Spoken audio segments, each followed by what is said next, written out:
이제 이태리라고 하는 나라를 가보면은 이제 무수한 조각품들을 이제 발견할 수가 있습니다. 뭐 로마라든가 피렌체라든가 밀라노 같은 뭐 어느 도시를 가더라도 이 박물관뿐만이 아니고 거리 곳곳마다 수많은 조각품들이 세워져 있는 걸 보게 돼요. 이제 그만큼 예술가들이 이제 많은 나라라고 하는 것입니다. 그런데 그 많은 예술가들 중에서도 이제 이태리가 전 세계로 자랑하는 불세출의 천재 예술가가 미켈란젤로입니다. 자, 미켈란젤로는 화가이면서도 또 조각가이기도 했는데 그림이면 그림, 조각이면 조각, 정말 보통 예술가들로서는 꿈도 꾸지 못할 만큼 이 탁월한 예술작품들을 무수히 만들어낸 사람입니다. 로마 바티칸의 시스틴 성당 박물관 천장 꼭대기에 그려놓은 그 유명한 천지창조 그림, 이제 이 하나님과 아담이 서로 손가락을 마주치는 우리들이 어딘가 보았을 이제 그러한 유명한 그림도 바로 그 사람 미켈란젤로가 그린 것입니다. 그 밖에도 뭐 다윗상이라든가 피에타라든가 마돈나라든가 어디서도 우리가 한두 번씩 보았을 것 같은 그런 조각품들을 그 사람이 다 만든 것입니다. 자, 그런 유명한 사람이 어느 날 채석장 옆을 지나가다가 이제 길가에 굴러다니는 이 돌덩어리 하나를 발견했다고 합니다. 채석장에서 돌 캐는 사람들이 이거는 쓸모없는 돌덩이다 하고 이제 버린 돌덩이에요. 근데 그 돌덩어리를 무끄러미 바라보더니 미켈란젤로가 이게 얼마입니까? 하고 그 돌덩어리를 돈을 주고 사왔다고 합니다. 자, 그걸 본 친구들이 뭐 이런 쓸데없는 돌덩어리를 돈 가지고 사왔느냐? 그러니까 이 미켈란젤로가 이렇게 대답을 했다고 합니다. 당신들 눈에는 이 돌멩이 속에 갇혀있는 천사가 보이지 않느냐? 내 눈에는 그게 보인다. 이 돌덩이 속에 천사가 들어있어. 나에게는 이 아름다운 천사를 이 세상 밖으로 내보내야 될 사명이 있다. 그리고 그날부터 그 돌덩이를 열심히 망치로 정으로 깎고 다듬어서 미소 짓는 천사라고 하는 걸작품을 만들어냈습니다. 자, 오늘은 어린이 주일입니다. 하나님은 우리 모든 부모와 어른들이 다 이러한 눈을 갖기를 원하십니다. 비록 지금은 이렇게 작고 어리고 부족해 보이지만 이 아이들 하나하나가 전부 다 창조자의 위대한 걸작품이다. 겉보기 이렇게 약하고 불안정하고 위태위태 보일지라도 우리 어른들이 잘 다듬어주고 돌봐주고 사랑해주기만 한다면 바로 이 아이들이 많은 사람들에게 큰 유익을 줄 수 있는 위대한 인물들이 될 수 있다 하는 것들을 믿으시기를 축복합니다. 그러니까 특히 부모된 사람들이 우리 아이들의 미래를 위해서 가장 먼저 해야 될 일은 무엇이냐? 아이들 속에 숨겨져 있는 가능성을 보는 겁니다. 가능성을 보고 그 가능성을 찾아내는 거예요. 이것이 부모들의 사명입니다. 좋은 부모라고 하는 것이 그저 애들한테 맛있는 거나 사 먹이고 좋은 장난감이나 사주고 롯데월드나 잘 데리고 다니고 이런 부모가 아니고 아이들 속에 숨어있는 가능성, 이 가능성을 볼 줄 아는 아이가 이 부모가 좋은 부모라는 것입니다. 부모라고 다 똑같은 부모가 아닙니다. 어떤 부모를 만나느냐에 따라서 아이들의 미래가 하늘과 땅만큼이나 달라진다는 거예요. 이 별볼이 없어 보이는 돌덩이도 미켈란젤로라는 조각가를 만나니까 탁월한 걸작으로 탄생할 수 있는 것처럼 우리 아이들도 그렇다는 것입니다. 똑같은 환경 가운데서도 어떠한 부모를 만나냐에 따라서 아이들의 미래는 달라지게 되어 있습니다. 그러니까 내가 내 아이를 어떤 눈으로 바라보느냐, 여기서부터 우리 아이의 미래가 결정이 된다는 겁니다. 그럼 우리 부모들이 우리 아이들을 어떠한 눈으로 바라봐야 될까요? 하나님의 눈으로 바라보려고 해야 된다는 것입니다. 하나님께서 너희들 눈에는 뭐가 보이냐? 내 눈에는 이 아이들의 미래가 보인다. 나는 이 아이를 이런 아이로 만들 계획을 가지고 너희 가정, 너희 부모들에게로 보냈다. 그러니 부디 너희 부모들은 내가 맡긴 이 아이를 내가 원하는 그런 아이로 키워다오. 자, 오늘 말씀에 하나님이 원하시는 아이의 모습이 나옵니다. 자, 오늘 우리가 본 성경이 어떤 내용입니까? 예수님을 따라다니는 수많은 사람들이 광야에서 배를 쩔쩔 굶고 있었어요. 날은 점점 어두워가는데 먹을 건 하나도 없으니 지치고 피곤한 사람들을 이대로 돌려보낼 수도 없고 그렇다고 그냥 데리고 있을 수도 없고 예수님의 제자들이 큰 위기를 만났습니다. 그때 웬 어린아이 하나가 딱 나타나더니 자기가 먹으려고 싸가지고 도시락을 예수님께 드리는 거예요. 그 도시락 속에는 엄마가 싸준 보리떡 5개와 물고기 2마리, 즉 오병이어가 들어있습니다. 그러자 예수님이 그 오병이어 도시락 하나로 남자와 무려 5,000명이나 먹고도 12광질하는 큰 큰 기적을 일으켜주셨다. 이것이 오늘 읽은 말씀입니다. 자, 그러니까 이러한 기적을 일으키게 한 주인공이 누구냐? 이 오늘 말씀에는 어린아이예요, 어린아이. 이 아이가 아니었더라면 성경 사복음서에 전부 다 기록되어 있는 이 유명한 오병이어 기적도 일어날 수가 없습니다. 그러니까 실제로 이 오병이어 기적 사건의 주인공은 이 아이라고 할 수가 있어요. 이 아이 하나 때문에 수많은 사람들이 이 배고픈 문제를 해결할 수가 있었습니다. 이 아이 하나 때문에 하나님의 영광이 크게 드러납니다.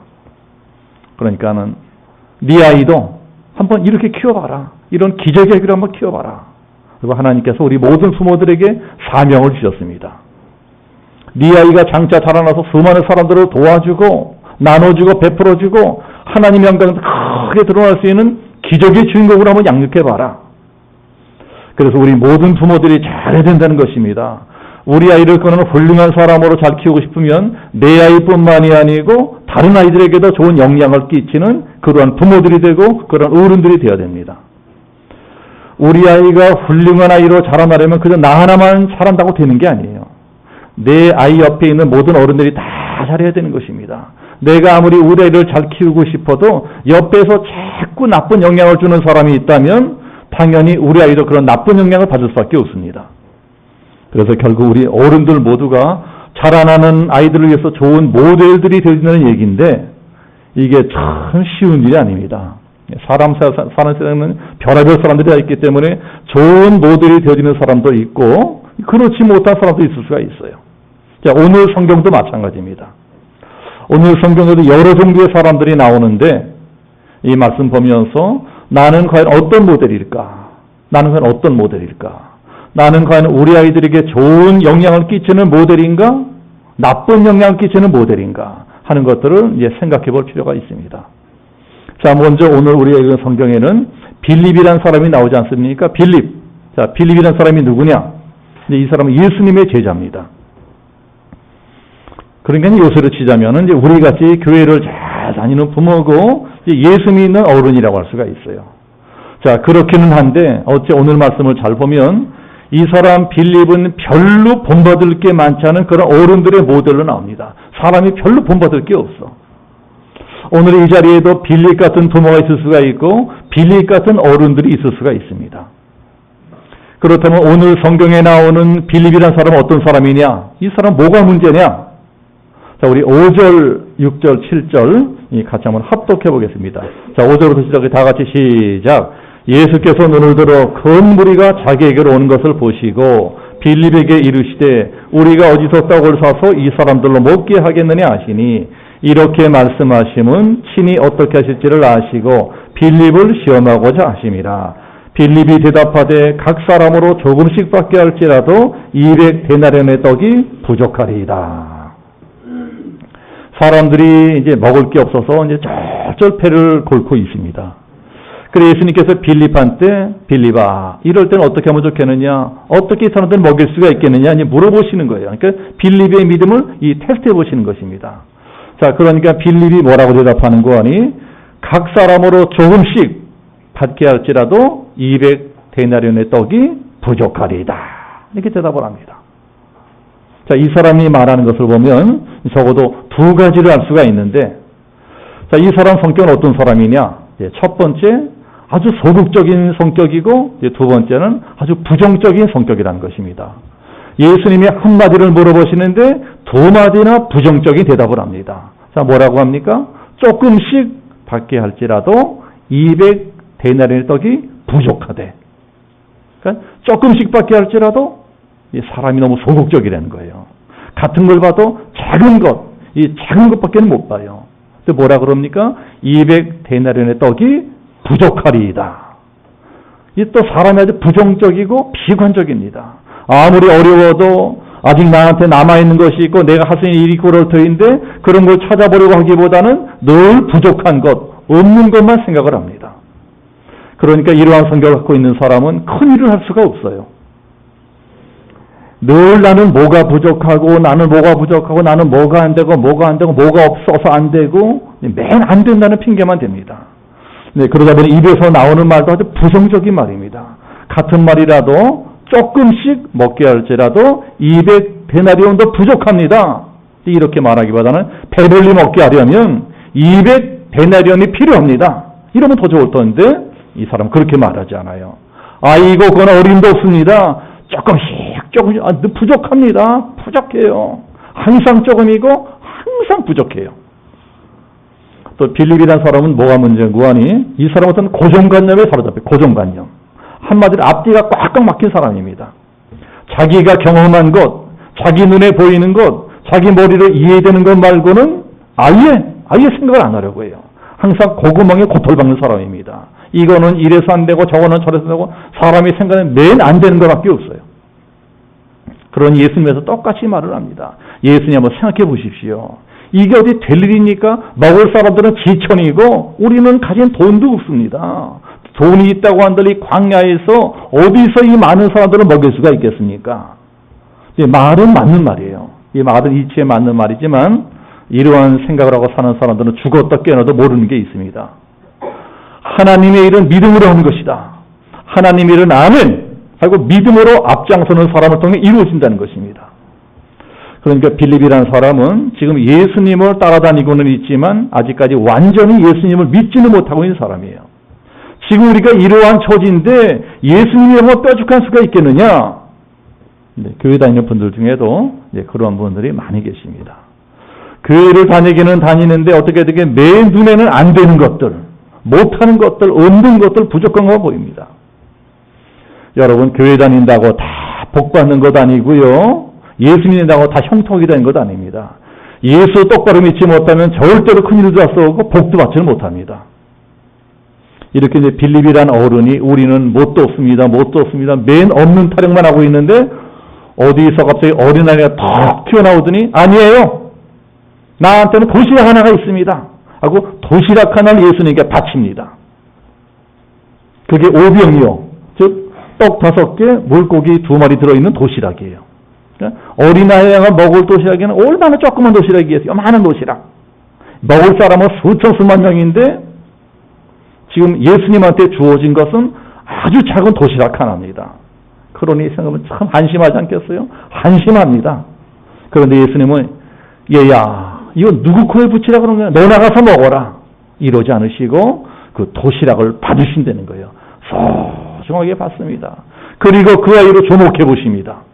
이 녀석 봐라. 주목하시는 거예요. 이렇게 예수님이 그 아이로 주목해서 보시는데 그 아이의 어떤 점을 주목해서 보실까요? 이 아이는 드릴 줄 아는 아이로구나. 이 아이는 자기 가진 건 남 줄 줄 아는 아이로구나.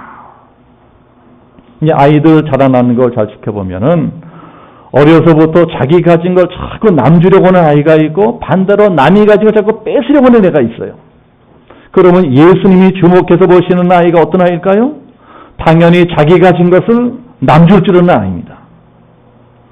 그래서 우리는 우리 아이들을 예수님이 주목하시는 그런 아이로 키워야 된다는 것입니다. 자기 먹을 것을 남 줄 줄 안다는 게 뭡니까? 이 아이는요. 교육이 제대로 됐어. 가정교육이 됐어요. 어디 애들이 다 그렇습니까?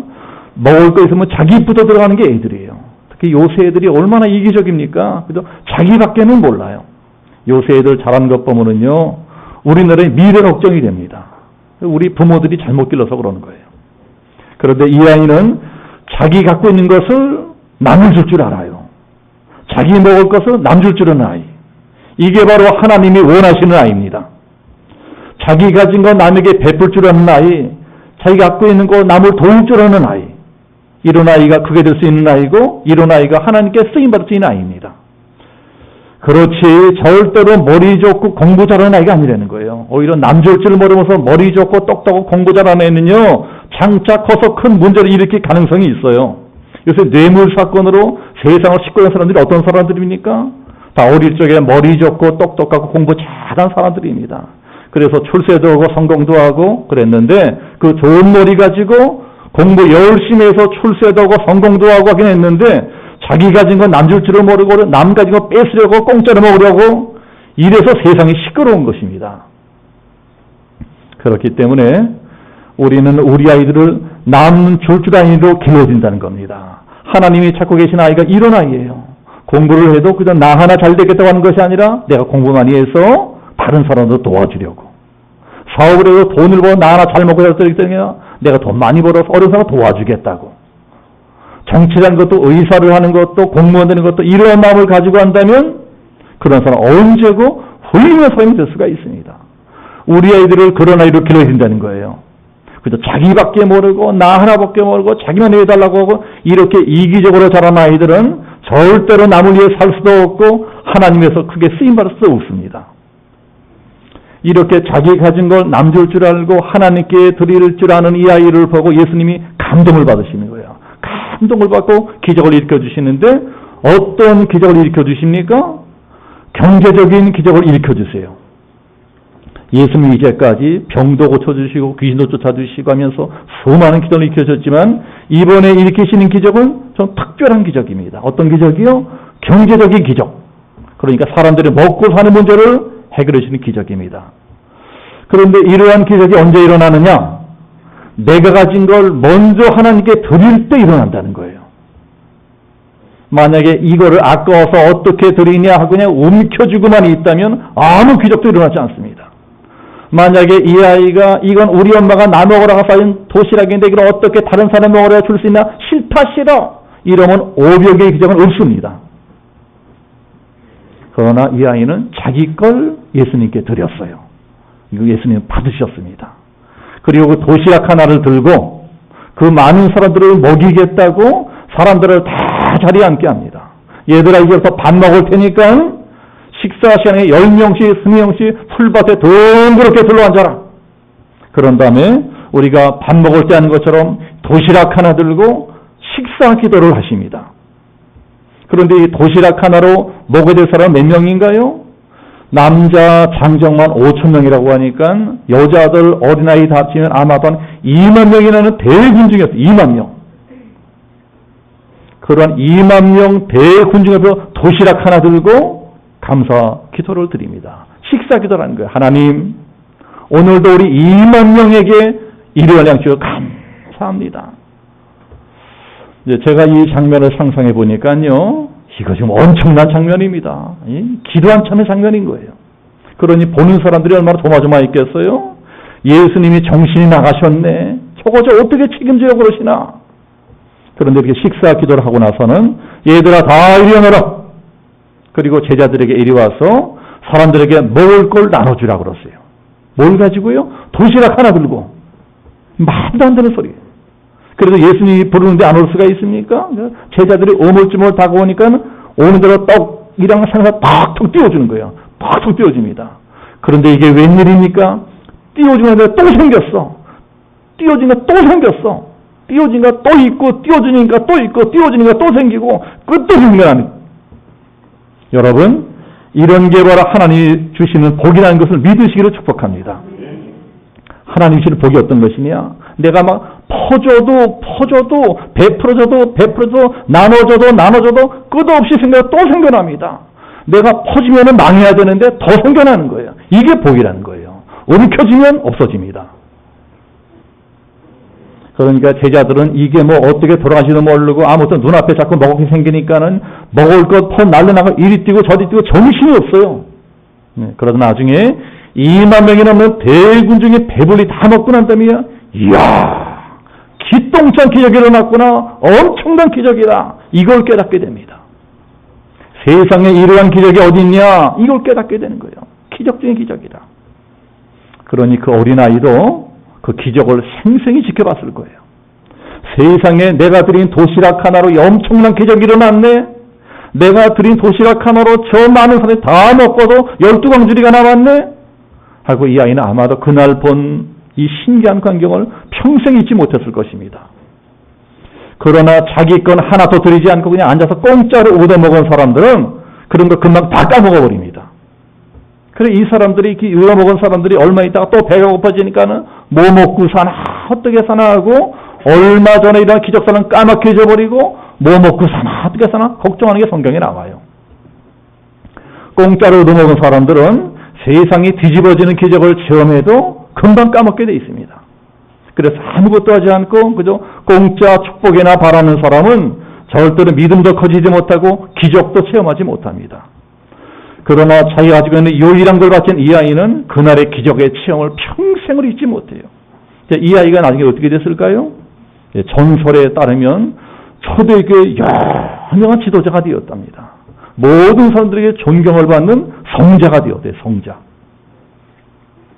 아마 틀림없이 그렇게 되었을 거예요. 그런데 그것보다 더 큰 축복은 이 아이가 한 일이 성경에 기록이 됐대요. 성경에. 그것도 신약성경 마태, 마가, 누가, 요한, 사복에 다 기록됐어요. 그래서 이 일이 일어난 후 2000년 세월이 지났는데도 이 말씀이 전해지고 예배가 드려지는 것이면 언제든지 어디든 모든 사람들이 이 아이를 칭송하잖아요. 저도 그러지 않습니까? 우리 모두가 그러고 있잖아요. 그러니 이게 얼마나 큰 축복이고 영광입니까? 이게 오늘 말씀을 들려주시는 하나님의 뜻인 거예요. 그러니까 부디 너희들도 너희 아이들 이 아이처럼 길러보거라. 그래서 너희 아이들이 어디서 무엇을 하든 가는 곳마다 하나님과 만나는 사람들 베풀어주고 나눠주고 꾸어주고 하면서 모든 사람들에게 존경과 사랑과 칭송을 받는 그러한 기적의 중경을 좀 만들어봐라. 그러나 이 애가 저절로 그런 애가 됐겠어요? 아마 그렇지 않을 거예요. 이 아이가 이렇게 성경 사복음서에 몽땅 기록될 만큼 훌륭한 아이가 된 데는 다 주변 사람들의 도움이 있었을 것입니다. 자, 우리도 인생 살면서 어쩌다가 조그만 성공이라든가 이 조그만 일을 성취하게 될 때가 있어요. 그런데 그게 나 혼자 잘나고 나 혼자 힘만으로 된 것입니까? 그렇지 않다는 거예요. 뭐가 내가 하는 일이 뭔가 잘된 게 있다면 그 뒤에는 되게 많은 사람들의 도움이 있었고 수고가 있었어요. 많은 사람들이 직접적으로 간접적으로 수고해주고 도와주고 희생했기 때문에 내가 잘 될 수 있었던 것이지 절대로 나 혼자 똑똑하고 잘나서 된 것이 아니라는 것입니다. 오늘 성경에 나온 이 아이도 마찬가지예요. 이 아이도 자기 도시락을 예수님께 드려서 큰 기적도 일으키고 칭송도 받고 이런 아이가 됐지만 솔직히 그 뒤에는 이 아이를 그렇게 잘 키운 좋은 사람들이 많이 있었을 것입니다. 우리 인생에 덕부장군은 없어요. 우리가 잘되고 성공하려면 반드시 좋은 사람을 만나야 됩니다. 가정도 마찬가지고 교회도 마찬가지고 사업도 마찬가지예요. 직장도 마찬가지고. 그러니까 우리 인생길에 좋은 사람 만나는 것 가는 이상가는 축복은 없습니다. 좋은 사람 만나는 게 최고의 축복이에요. 사람 잘 만나는 게 최고의 축복입니다. 저나 우리 성도님들이나 다 그런 복을 받으시기를 축복합니다. 이 애가 바로 그런 복을 받은 애예요. 이 아이는 먼저 좋은 부모를 만나는 복을 받았습니다. 이 아이의 부모가 어떤 사람이었을까요? 이제 생각해보면은 좋은 부모란 어떤 부모냐 하는 것도 알 수가 있어요. 이 아이가 어떻게 이 자리에 있게 되었을까요? 아마 엄마 허락을 받고 오게 되었을 것입니다. 엄마, 나 예수님 말씀 들으러 갈게. 이러니까 그 아이 엄마, 아빠, 부모가 그걸 허락을 합니다. 거기가 광야인데도 예수님 만나러 가게 해주는 거예요. 허락하는 거예요. 그리고 어쩌면 자기들도 그 자리에 따라올지도 몰라요. 그러니까 하나님 보시기에 좋은 부모는 어떤 부모냐? 아이들을 교회 보냅니다. 아이들을 교회 보내는 부모. 비록 돈 많이 못 벌고 애들 비싼 가격을 못 신다 할지라도 주일이면 꼬박꼬박 아이들을 교회에 보내는 부모가 이게 좋은 부모인 거예요.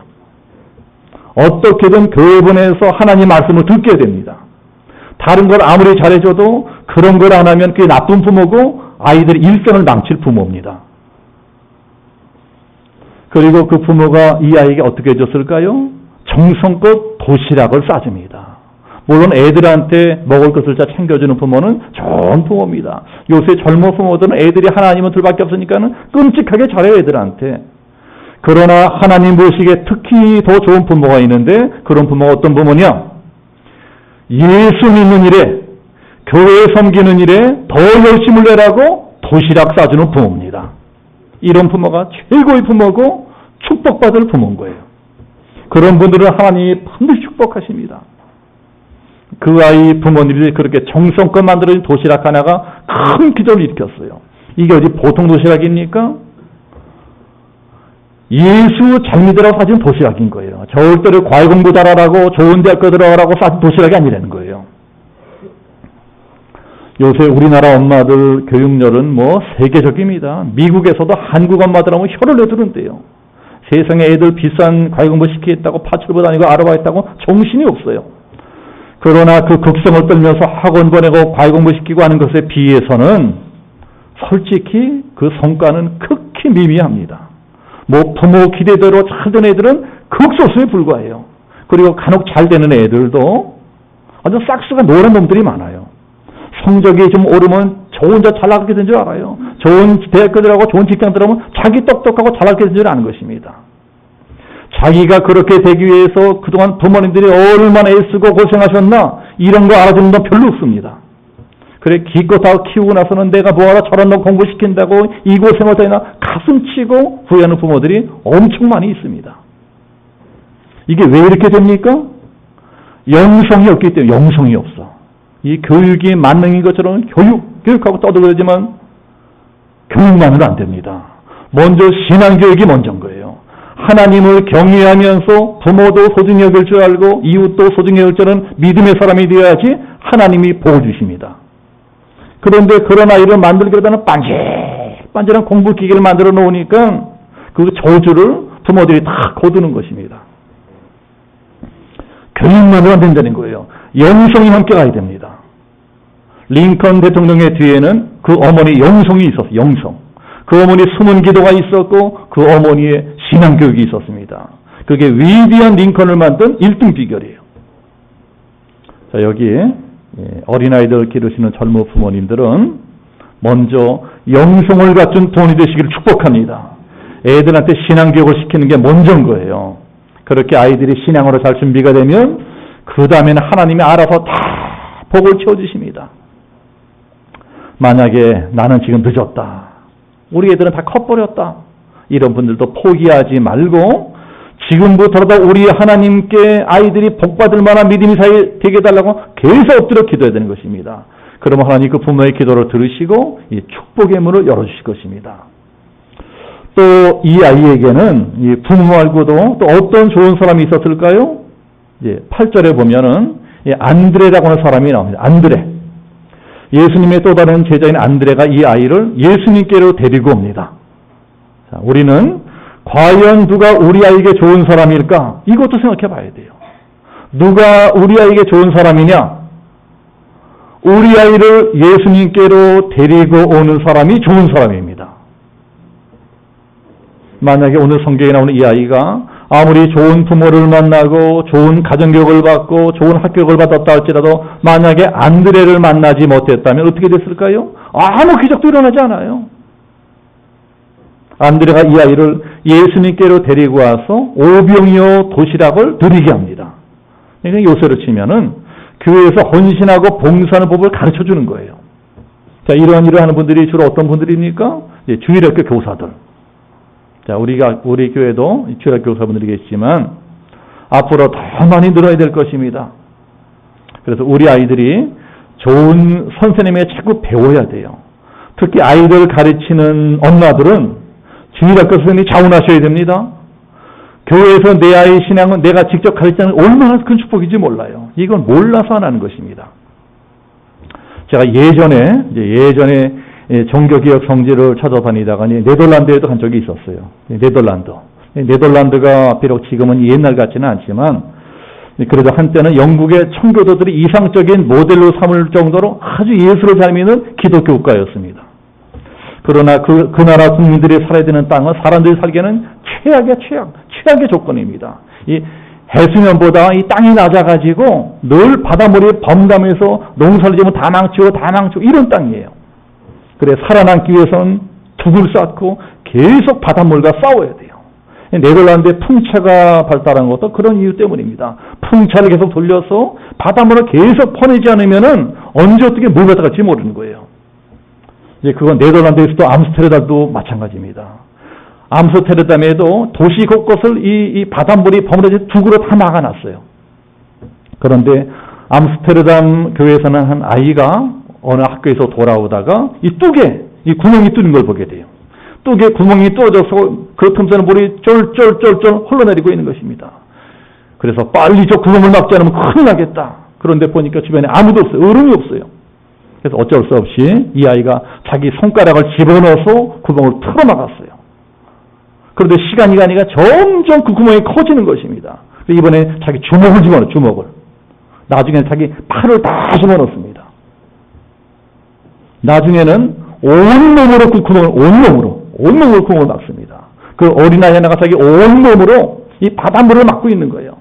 내가 이 바닷물을 막아내지 못하면 이 뚝이 무너져서 온 동네가 물바다가 될 것이고 우리 집도 물바다가 될 것이고 암스테르담 전체가 물바다가 될 것이다. 이렇게 이 아이 하나가 온몸을 던져서 바닷물을 막다가 그 차가운 바닷물에 점점 체온이 내려가서 아이가 정신을 잃어갑니다.